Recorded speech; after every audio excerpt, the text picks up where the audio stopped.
এক নারী ছাত্রলীগ নেত্রী ও যুবলীগ নেতার প্রতারণা, জালিয়াতি, অর্থ আত্মসাৎ, নির্যাতন এবং দুর্নীতি শিকার হয়ে নিজের জীবন, পেশা, আত্মমর্যাদা বিপর্যস্ত হওয়ার বিচার চেয়ে আজকে আমরা বৃহস্পতিবার রাজধানীতে সংবাদ সম্মেলন করলাম। দেশের নাক কান গলা রোগের বিশেষজ্ঞ সার্জন ডাক্তার মোহাম্মদ সালাউদ্দিন সাইদ। ডাক্তার মোহাম্মদ সালাউদ্দিন সাইদ আমি মহাখালী জাতীয় ক্যান্সার গবেষণা ইনস্টিটিউট ও হাসপাতালের নাক কান গলা রোগ বিভাগের সাবেক বিভাগীয় প্রধান ও অধ্যাপক। জালিয়াতির প্রমাণাদি স্লাইড প্রজেক্টরের মাধ্যমে উপস্থাপন করলাম।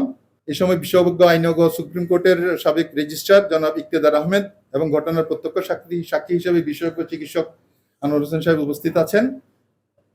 আমি বলছি যে 1988 সালের 3রা জুন অত্যন্ত ধুরন্ধর অর্থলিপ্সু হাসিনা মমতাজ নামক এক নারীর সাথে আমার বিয়ে হয়। ওই নারীর কাবিননামায় তার প্রকৃত নাম গোপন করে লিখেছিলেন মমতাজ বেগম।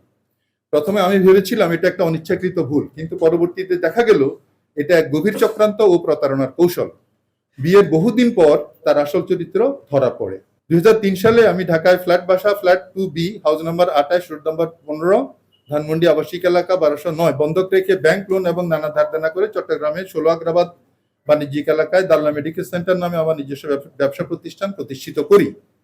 আমি যেহেতু বিএনপি রাজনীতি সমর্থন করতাম, তাই 2005 সালের 11 ফেব্রুয়ারি তৎকালীন বিএনপির সিনিয়র যুগ্ম মহাসচিব তারেক রহমান এবং খাদ্যমন্ত্রী আব্দুল্লাহ আল নোমান, আমির খসরু মাহমুদ চৌধুরী এমপি, তৎকালীন এমপি অবশ্যই, উপস্থিত থেকে সেই মেডিকেল সেন্টারটি উদ্বোধন করেছিলেন। ঠিক আছে তো? আচ্ছা, আমি একা ঋণ ধারদানা করে এই প্রতিষ্ঠান গড়ে তুললেও সেখানে আমার সাবেক স্ত্রী এবং তার ভাইকে অংশীদারত্ব দান করি। পরবর্তীতে তাদের ভাই বোনের যৌথ প্রতারণা, উদ্ধত্যপূর্ণ আচরণ এবং একজন বিদেশি নাগরিক মানে আব্দুল্লাহ আমিন বশির আলী এই নাগরিকের সাথে অনৈতিক সম্পর্কের প্রমাণ পাওয়ার পর 2011 সালে আমি উক্ত নারীর সাথে আইনগতভাবে বৈবাহিক সম্পর্ক ছিন্ন করি। পরবর্তীতে তাদের ভাই বোনের যৌথ প্রতারণা, উদ্ধত্যপূর্ণ আচরণ এবং বিদেশির সাথে নাগরিকের সাথে অনৈতিক সম্পর্কের প্রমাণ পাওয়ার পর ছিন্ন করি। আছে যার ফলশ্রুতিতে তারা দুজনে মিলে আওয়ামী লীগের প্রভাব খাটিয়ে অন্যায়ভাবে আমার প্রতিষ্ঠানটি দখল করে নেয়।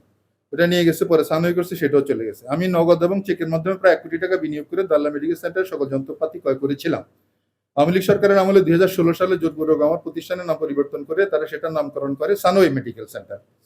পূর্বের যন্ত্রপাতি ফার্নিচার ঠিকঠাক থাকলেও জালিয়াতি করে শুধু প্রতিষ্ঠানটির নাম ও শেয়ার হোল্ডারের নাম পরিবর্তন করে ফেলে। আমি ও আমার সাবেক স্ত্রীর যৌথ নামে অ্যাকাউন্টের স্ট্যান্ডার্ড চার্টার্ড ব্যাংকের অ্যাকাউন্ট আপনাদেরকে দেখাইছি, সেটা চেক জালিয়াতির মামলা শুধু আমাকেই ফাঁসাতেই দুজনের নামে পরিচালিত ব্যাংক অ্যাকাউন্টের বিপরীতে শুধু আমার নামেই মামলা দায়ের করা হয়েছে। 1996 সালে এই অ্যাকাউন্ট খোলা হয়েছিল। 2001 সালে আমার ও আমার হাসিনা মমতাজ দুজনের নামে যৌথ নামে এই হিসাব লেনদেন পরিচালনা হয়ে আসছিল। অথচ অবাক করা তথ্য হচ্ছে এখানে 2,78,00,000 টাকার চেক ডিজনার মামলা উদ্দেশ্যমূলকভাবে শুধু আমার নামে দেয়া হয়েছে। দুজনের নামে ব্যাংক অ্যাকাউন্টের মামলায় ষড়যন্ত্রমূলকভাবে সাজা পেয়েছে শুধু একজন। হাসিনা মমতাজ চক্র ছাত্রলীগ ও যুবলীগের নাম খাটিয়ে সরকারি সম্পত্তি জবরদখল করেছে, 16 আগ্রাবাদ বাণিজ্যিক এলাকা যেটা করছে। SJNG ফজলে আলী এই ভবনটি সরকারি সম্পত্তি, যা পাকিস্তানিদের পরিত্যক্ত ওষুধ প্রস্তুতকারী প্রতিষ্ঠান। 2003 সাল থেকে 2011 সাল পর্যন্ত ভবনটি হাসিনা মমতাজ ও ফরিদ আহমেদ গংরার লিজ নিয়ে ভাড়া পরিশোধ করে। এখন তারা দলিল মূলে এই সরকারি সম্পত্তি নিজেদের মায়ের নামে কেনা বলে দাবি করছে। 1970 সালে 3 মে সে করে ফেলছে। 1970 সালের 3 জুলাই তারিখের একটি ভুয়া জাল দলিল তৈরি করে অন্যায়ভাবে এখন তারা মালিকানা দাবি করছে। এমনকি গণপূর্ত বিভাগের কতিপয় অসাধু কর্মকর্তার যোগসাজশে ভবন এবং ভূমির ভুয়া নাম জারি করে খতিয়ানও তৈরি করে নিয়েছে। নতুন করে ভবনের নাম দিয়েছে ফাতেমা হাইটস, যেটা ফজলে আলাহি ভবন ছিল। বিষয়টি ইতিমধ্যে দুর্নীতি দমন বিভাগে অভিযোগ করা হয়েছে। সর্বশেষ জুলাই অভ্যুত্থানের সময় এই চক্র আমার বিরুদ্ধে বিএনপি নেতা, আন্দোলনরত ছাত্রদের আশ্রয় দেওয়ার অপরাধে ডিবি কর্তৃক গ্রেফতার করে নির্যাতন চালায়। আমি হারুনের ভাতরে ঢেলে ছিলাম, কাগজ আপনাদেরকে দেখাইছি। কেরানীগঞ্জ জেলে এবং কাশিমপুর জেলে ছিলাম। আজ কতিপয় প্রতারক চক্রের মুখোশ উন্মোচন করতে আপনাদের সামনে হাজির হয়েছি।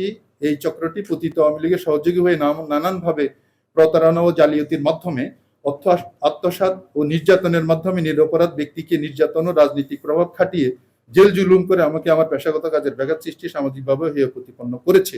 আমি এর বিচার ও প্রতিকার চাই।